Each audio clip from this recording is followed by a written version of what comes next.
L'émotion qui vous gagnera le respect de 99,999999999% des hommes. Bonjour à toutes, c'est Fabrice Julien, coach et auteur expert en séduction, et dans cette vidéo, je vais répondre à un commentaire qu'une d'entre vous m'a laissé sur une vidéo où je disais que oui, crier, faire l'hystérique, poser des ultimatums, c'était pas une bonne chose pour obtenir ce que vous voulez d'un homme et gagner son respect.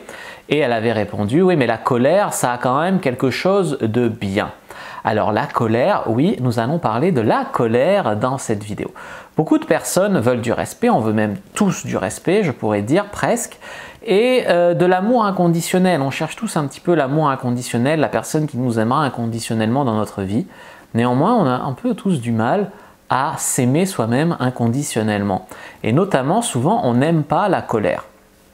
On n'aime pas la colère, tout comme des fois on n'aime pas avoir envie de devoir aller chercher la confrontation. Donc dans cette vidéo, je vais vous parler de la bonne forme de colère et de la mauvaise forme de colère.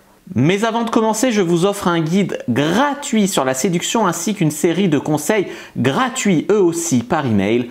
Pour les recevoir, si vous êtes intéressé, c'est très simple. Cliquez sur le premier lien dans la description de la vidéo. Si vous êtes motivé, vous le trouverez. Abonnez-vous et activez la cloche parce que si vous ne le faites pas, YouTube ne vous préviendra pas à la sortie des prochaines vidéos et vous allez rater des pépites.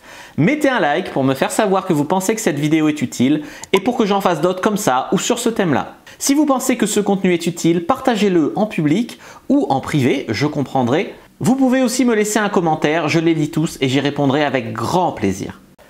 En fait, la colère, c'est une émotion qui devrait vous servir de signal.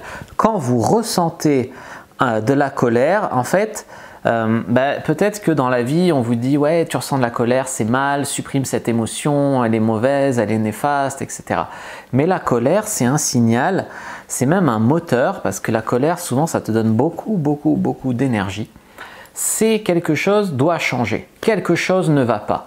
La colère, c'est le signal que vous devez agir. Et la colère vous donne l'énergie d'agir. Alors effectivement, il y a la bonne forme de colère et la mauvaise forme de colère. Attention à la colère quand elle est dirigée vers les autres.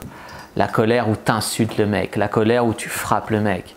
La colère dirigée par les autres. Attention à la colère dirigée vers vous-même. Parce que la colère dirigée vers vous-même, c'est « ah là là, j'ai fait cette erreur » ou « j'aurais dû faire ça avant, j'ai bien mérité ce qui m'arrive, je suis nul ». Tu es en colère, ça te ronge de l'intérieur, c'est pas bon non plus. Attention également à la colère masquée. Parfois, la colère, elle est masquée, mais en fait, c'est pas vraiment de la colère, c'est de la déception, c'est de la tristesse, c'est sa propre insécurité qui est derrière et on masque tout ça avec de la colère. Donc tout ça, c'est des formes de colère à éviter. Maintenant, la bonne forme de colère, c'est la colère en fait qui va être l'énergie que la nature t'a donnée en fait pour dire que là, il est temps de faire respecter tes limites. Par exemple, je sais pas, je caresse mon chat là. Je le caresse, il vient de se barrer, mais bon, je le caresse. Il aime pas que je lui caresse le bidou. Il me met un petit coup de croc. Ah, j'arrête. Je suis pas fâché contre lui. J'arrête juste de lui caresser le bidou, tu vois. Il a montré sa limite. C'est pas ici, pas maintenant, pas comme ça. En fait, ça ne veut pas dire que vous devez crier, faire la folle, faire l'hystérique, taper sur le mec, mettre un ultimatum, si tu fais pas ça, je te quitte. Voilà, ça, non. Maintenant, dire simplement de manière placide, en fait, vous prenez ce signal qui est la colère en vous, vous dites c'est le moment d'agir, vous prenez une grande inspiration, vous affirmez vos limites assez froidement. Tu lui dis, écoute, quand tu es venu avec 3 heures de retard l'autre soir, je comprends qu'on peut avoir un problème, néanmoins tu t'es pas excusé, j'espère que c'est la dernière fois et que ça ne se reproduira pas. Si tu dis rien pour être gentil, pour gna gna gna, le mec la prochaine fois il vient pas le soir, il vient le lendemain matin, l'air de rien. Toi tu l'attends toute la soirée. Donc il y a un moment où il faut placer ses limites et faire semblant de ne pas être en colère ou masquer sa vraie émotion.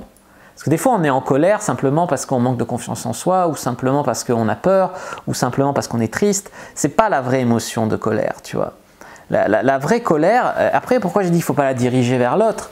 Quelque part oui, il faut la diriger vers l'autre, mais assez froidement, pas se laisser déborder. Beaucoup de personnes, elles accumulent des contrariétés, elles disent rien, et puis d'un coup, ça explose. Voilà, là c'est vraiment un gros problème.